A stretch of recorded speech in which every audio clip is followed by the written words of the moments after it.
Hello students and welcome to the PSVI. Students, मैं नीरज कुमार आप सभी का पीएसवीआई में बहुत बहुत स्वागत करता हूं। अभी हम लोग क्लास 5 का चैप्टर 1 पढ़ रहे थे, जिस चैप्टर का हमारा नाम था रिप्रोडक्शन इन प्लांट। इससे पहले हम लोगों ने बहुत सारी चीज़ों को डिस्कस किया था रिप्रोडक्शन इन प्लांट में, जो कि यूनिट 1 था।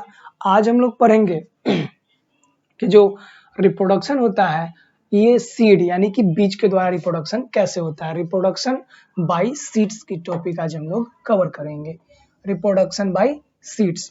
ठीक है स्टूडेंट्स, तो चलिए आज की इस क्लास को हम लोग शुरू करते हैं रिप्रोडक्शन बाय सीड्स।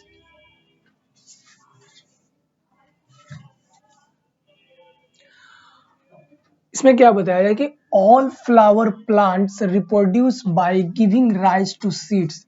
जितने भी पौधे ऐसे हैं जो फूल देते हैं उनमें बीज निकलते हैं। जो भी पौधे जो फूल खिलते हैं जिन पौधे में उनमें बीज निकलते हैं। Seeds are produce insides fruit, क्योंकि सीड्स जो है ये आप देखे होंगे कि कभी भी क्या होता है फ्रूट यानी कि फलों के अंदर ही बीज बनते हैं, which develop from a flower. और ये जो फ्रूट बनते हैं, फ्रूट किससे डेवलप होते हैं? फ्लावर से डेवलप होते हैं। ठीक है। स्ट्रक्चर ऑफ अ फ्लावर, एक फूल का स्ट्रक्चर क्या हो सकता है, एक फूल का स्ट्रक्चर कैसा होता है उसके बारे में आज हम लोग चलिए अभी हम लोग देखेंगे। ठीक है, structure of a flower, structure of a flower.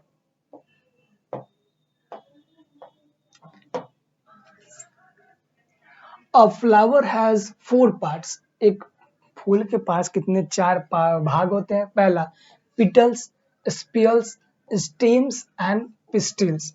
जैसे हम लोग बोल सकते हैं पुमंग, पुंकेसर, स्त्री केसर और इसके अंदर मेन पार्ट जो होता है जैसे हम लोग बोलते हैं, क्या बोलते हैं? स्टिग्मा। ठीक है। अब इसमें देखिए 4 पार्ट में डिवाइड किया। Sepals are small green leaf like structures at the base of the flower. ये जो सिपल्स होता है ये आप देख रहे हैं।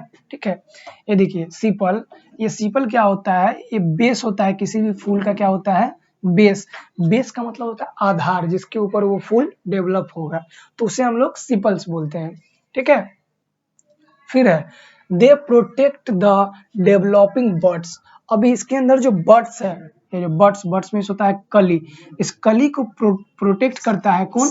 ये सिपल जो है इस कली को क्या करता है? प्रोटेक्ट करता है। Petals are bright coloured part of the flower. ये जो पिटल्स है, ठीक है, ये क्या होता है? फूल के भाग का ब्राइट पार्ट्स होता है, मतलब कि सबसे चमकीला पार्ट्स होता है, ज्यादा लाइट करता है। They are bright and attract insects for pollination. और यही जो पॉलिनेशन यानी कि पॉलिनेशन को क्या करता है? अट्रैक्ट करता है। अब पॉलिनेशन क्या होता है? पॉलिनेशन मतलब होता है जब नर फूल और मादा फूल से जब मिलेगा, ठीक है, उसका जो स्त्री केसर और पुंकेसर जब एक साथ मिलता है तब जाके किसी फूल के अंदर क्या होता है? रिप्रोडक्शन का प्रक्रिया शुरू होता है। Stamens are the third part of the flower from outside. अब इसमें देखिए स्टीम्स होगा एक, ठीक है, स्टीम्स। ये जो स्टीम्स है ये क्या होता है? थर्ड पार्ट होता है किसी फ्लावर का, ठीक है, और ये बाहर से होता है। और स्टीमन हैज 2 पार्ट्स, स्टीमन के पास में क्या होता है? 2 पार्ट्स होता है, एंथर एंड फिलामेंट। एंथर होता है और फिर क्या होता है? फिलामेंट होता है। ये जो पार्ट्स आप देख रहे हैं ये, इसे हम लोग फिलामेंट्स बोलेंगे। ठीक है, इसे क्या बोलेंगे हम लोग? फिलामेंट। तो 2 पार्ट होता है, एंथर और filament. The another carries pollen grains, it is generally yellow in color। ये जो होता है ये क्या होता है? जनरली इसका कलर जो होता है हमेशा किसका किसका कलर होता है? ये पोलन पोलन ग्रेन्स का क्या होता है? ग्रेन्स का जो कलर होता है ये क्या होता है? येलो कलर का होता है अधिकतर फूलों में।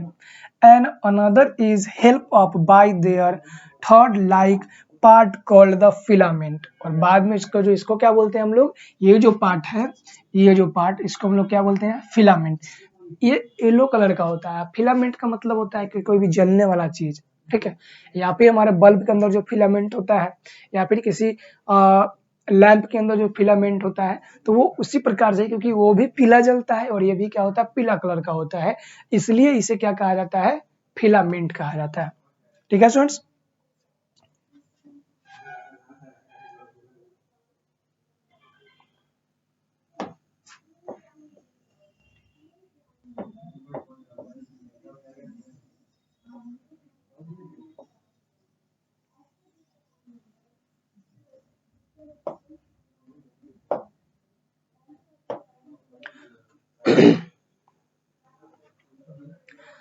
Pistil is the inner most part of the flower. अब इसमें देखिए एक पार्ट होगा पिस्टिल, ठीक है, पिस्टिल होगा, ठीक है। ये देखिए हमारा जो जिसको पिटल बोलते हैं यही पिस्टिल है। और ये क्या होता है, फ्लावर के इनर मोस्ट पार्ट होता है, मतलब ये सबसे अंदर का भाग होता है pistil. The pistil has 3 parts. अब इस पिस्टिल के पास भी क्या होता है, 3 पार्ट होते हैं, ठीक है। पिस्टिल के पास भी क्या होते हैं, 3 पार्ट्स होते हैं। पहला स्टिग्मा, फिर होता है स्टाइल एंड ओवरी। ओवरी का मतलब होता है अंडप। क्या होता है, ओवरी मतलब अंडप, जिसमें बीज बनता है, ठीक है, जिसे हम लोग अंडाशय या अंडप भी बोल सकते हैं। तो ये पिस्टिल्स के अंदर ही होता है, ठीक है।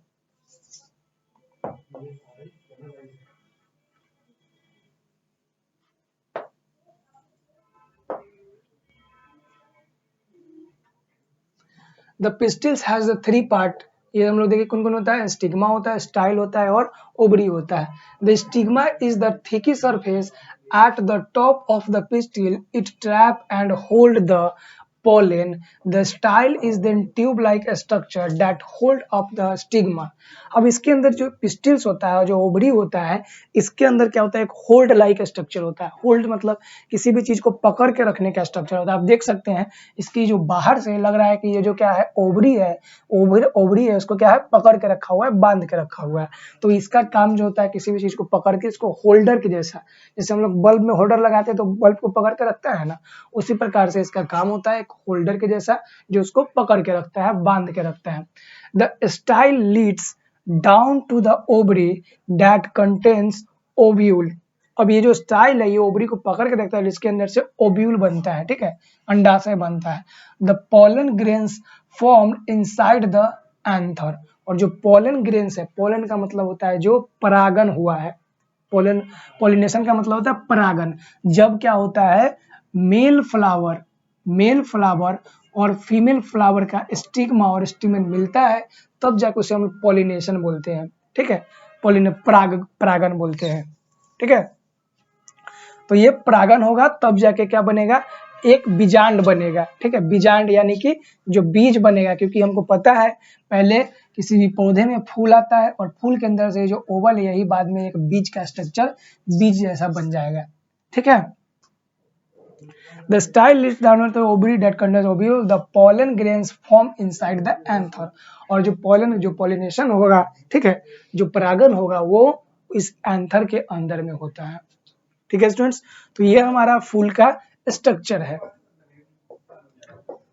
अभी फूल का स्ट्रक्चर में अभी हम लोग को और देखना है pollination. Move from the anther to stigma, the process is called pollination. जब क्या होता है, जब एंथर से मूव करके वो जो क्या हुआ, पोलन हुआ है, वो स्टिग्मा तक जाएगा, ठीक है, या तो मेल का होगा या फिर फीमेल का होगा। जब पोलन से स्टिग्मा तक जाएगा तो उस पूरा प्रोसेस को हम बोलेंगे पॉलिनेशन, यानी कि परागन बोलते हैं, ठीक है students. When a pollen grain lands on the stigma, a teeny tube grows from it, move down the style into the ovary. जब क्या होता है, जब ये पोलन ग्रेन, जो भी बीज है, जो भी उसके फूल के अंदर जो पुमंग है, जब वो क्या होगा, पोलन हो जाएगा, उसके क्या होगा, परागन हो जाएगा, तो वो क्या होगा, लैंड करेगा, स्टिग्मा के ऊपर गिरेगा और वहां से एक tiny tube like grow from the move down. Tiny tube मतलब एक छोटा सा ट्यूब लाइक स्ट्रक्चर, ट्यूब मतलब ऐसे पतला सा स्ट्रक्चर होगा जो ऊपर से नीचे की ओर क्या होगा, फूल के अंदर में डेवलप हो जाएगा, ठीक है। On reaching the ovary it fertilize the ovule. और ये क्या होगा, ओवरी तक पहुंचेगा, ओवरी यानी कि अंडप तक पहुंचेगा और उसे फर्टिलाइज कर देगा। फर्टिलाइज मतलब क्या होता है, फर्टिलाइज मतलब क्या होगा, उसको निषेचित कर देगा। फर्टिलाइज मतलब क्या होता है, निषेचित करना या निषेचन हो जाएगा। then the ovule become the seeds and the ovary become the fruit। और जब ये क्या होगा, फर्टिलाइज हो जाएगा, ठीक है, निषेचित हो जाएगा, तो उसके अंदर में हमने क्या देखा था, ओव्यूल। ओव्यूल जो होगा ये बीज बन जाएगा, ठीक है, ये ओव्यूल क्या बनेगा, बीज बन जाएगा। और जो ओवरी है ये फल बन जाएगा। और फल के अंदर में बीज होता है, तो ये बीज अंदर रहता है इसलिए, और फल क्या है, बाहर बनेगा। तो ये हमारा एक क्या है, एक क्या है, पूरी प्रोसेस है किसका, एक प्रोसेस है पूरा हमारा फूल का, फूल से बीज बनना और फल बनने का एक प्रोसेस हमारा।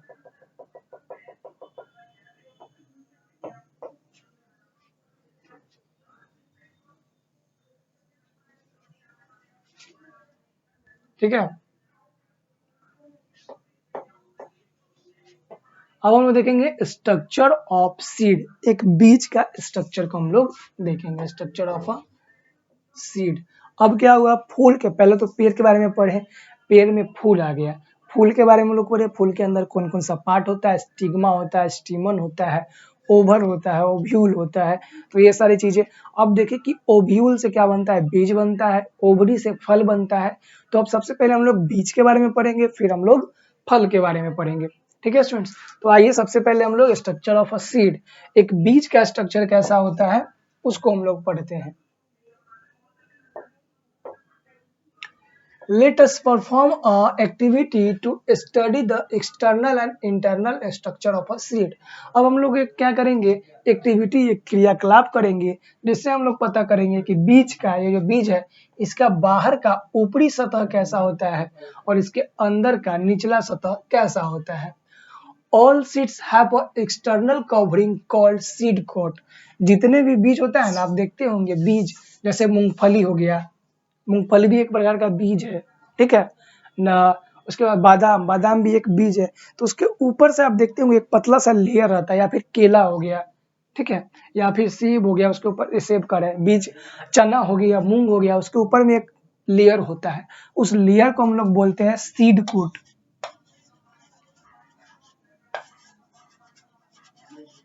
उसको हम लोग बोलते हैं सीड कोट, यानी कि उस बीज का कोट है, कपड़ा है, जिससे वो बाहर से, आउटर लेयर से उसको कवर किया हुआ रहता है, ठीक है। अब देखिए यहाँ पे, it is of different colour in different seeds.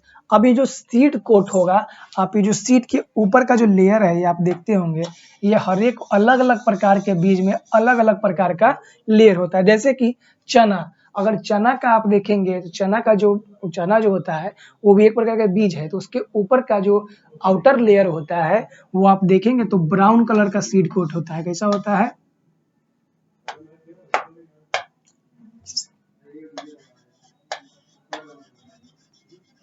Brown colour का। मूंग का आप देखेंगे तो ग्रीन होता है।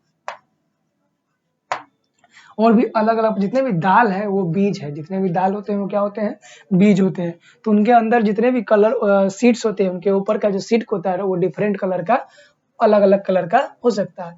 Its function is to protect the seed. और ये इसका काम क्या होता है, जो सीड कोट है, बाहर का जो सीड का ऊपर से जो कोट लगा हुआ है, सीड कोट का काम है सीड के अंदर जो बीज है उसे प्रोटेक्ट करने का उसका काम होता है। प्रोटेक्ट यानी कि सुरक्षा प्रदान करने का काम होता है, ठीक है।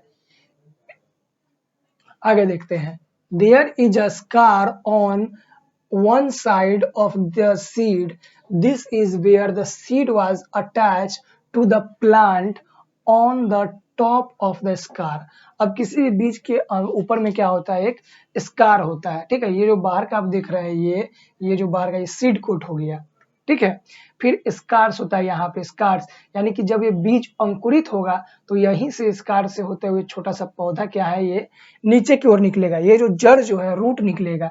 और रूट हमें पता है ये ग्रेविटी को सेंस करता है, यानी कि ग्रेविटी के साथ जाएगा, ग्रेविटी नीचे की ओर खींचता है तो ये जो जड़ है वो नीचे की ओर जाएगा, और ये बीज जो है एंटी ग्रेविटी यानी कि सन के लाइट की तरफ ऊपर की ओर निकल जाएगा, और यहीं से होते हुए एक प्लांट यानी कि पौधा, नया पौधा का जन्म होगा, ठीक है। You will find a small hole. The seeds absorb water through this hole. अब इसके अंदर आप देखिएगा तो एक छोटा सा, यहाँ से कोई भी बीज के अंदर एक छोटा सा होल होता है जो दिखता नहीं है, मतलब कि नॉर्मल आंखों से हम लोग नहीं देख सकते हैं। तो उस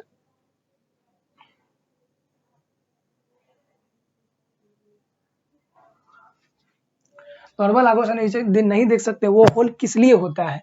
तो वो जो होल होता है वो होता है उसे पानी को एब्जॉर्ब करने के लिए, ठीक है। The two part of the seeds are called seeds leaves. अब किसी भी बीज, चना हो गया या मूंग का बीज को जब आप ऐसे ओपन करिएगा तो वो दो पार्ट में खुलेगा, वो क्या होता है? सीड्स लीव होता है, ठीक है। सीड्स लीव, सीड्स लीव यानी कि जिसे हम लोग बीज पत्र बोलते हैं।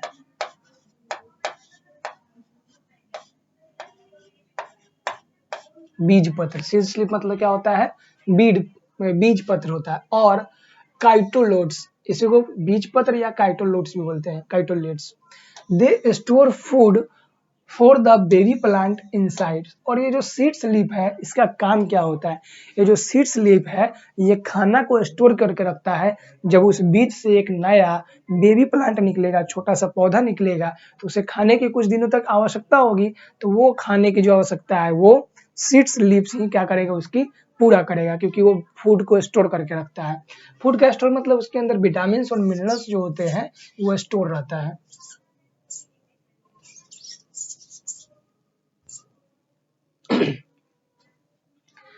The baby plant is present between the cotylodes. It develop a new root system and a shoot system and grow into a new plants. ठीक है।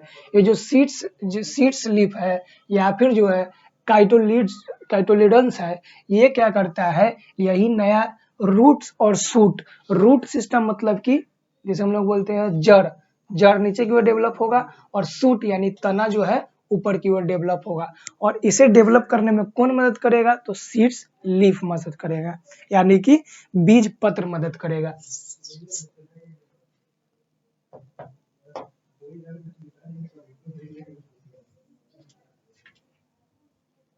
ठीक है स्टूडेंट्स, देखिए किस प्रकार से होगा। ये हमारा क्या है? स्मॉल सा न्यू क्या है? सीड्स है। उसके बाद फिर ये ऊपर से देखिए सीड कोट क्या है? धीरे धीरे ये सीड कोट क्या होगा? ऊपर से रिमूव हो जाएगा। सीड कोट रिमूव होने के बाद क्या होगा? एक जो है हमारा यहाँ पे रूट सिस्टम पहले डेवलप होगा, क्योंकि रूट सिस्टम जो है ये हमारा ग्रेविटी के साथ जाता है। रूट सिस्टम डेवलप होने के बाद ये जो बीज है ये ऊपर की ओर यानी कि जमीन से बाहर निकलेगा, और उसके बाद उसमें शूट सिस्टम डेवलप होगा, ठीक है। और शूट सिस्टम डेवलप होने के बाद क्या होगा? हमारा एक नया बेबी प्लांट जो है ग्रो हो जाएगा। तो ये हमारा क्या है? स्ट्रक्चर ऑफ अ सीड था। एक सीड का क्या है? Structure of seed. और stage of seed germination. Seeds like bean, rajma and pea have two cotyledons, cotyledons, ठीक है। मतलब कि जैसे कि राजमा का बीज हो गया, मटर का बीज हो गया, इसके अंदर दो काइटोलोडन्स होंगे। They are called dicotyledonous seeds. जिसके अंदर दो काइटोलोडन्स होते हैं उसको हम लोग बोलते हैं डाइकाइटोलोडियंस, ठीक है। Some seeds like rice, wheat and maize have a single cycloden. They are called monocyclodians. मतलब कि देखिए चावल एक बीज ही है, गेहूं एक बीज है, तो उसको आप देखिएगा तो उसको पार्ट से दो पार्ट में नहीं खोल सकते हैं, नहीं खोल सकते हैं। जिसे हम लोग नहीं खोल सकते उसे हम लोग बोलेंगे मोनोकाइटलोडियंस, ठीक है। क्योंकि ये मोनो मतलब होता है अकेला, और जिसमें दो होता है जिसे हम लोग खोल सकते हैं उसको हम लोग क्या बोलेंगे? डाइकोटिलोडियंस, ठीक है। यानी क्योंकि उसमें दो, डाई का मतलब क्या होता है? डाइकाइटलोडियंस। अब हम लोग अगले क्लास में हम लोग पढ़ेंगे जर्मिनेशन ऑफ सीड्स, यानी कि ये भी एक सीड जो है ये जर्मिनेट कैसे होता है, ठीक है। उसके बारे में हम लोग नेक्स्ट क्लास में पढ़ेंगे। तो स्टूडेंट्स आज के लिए इतना ही, मिलते हैं हम लोग अगले क्लास में, जहां इससे आगे हम लोग पढ़ेंगे क्या? Germination of seeds. फिर हम पढ़ेंगे स्टेज ऑफ जर्मिनेशन, जर्मिनेशन के कौन कौन से स्टेज होते हैं। फिर dispersal of seeds by wind, water, human, ये सारी चीजें हम लोग पढ़ेंगे और हमारा चैप्टर क्या हो जाएगा? खत्म हो जाएगा।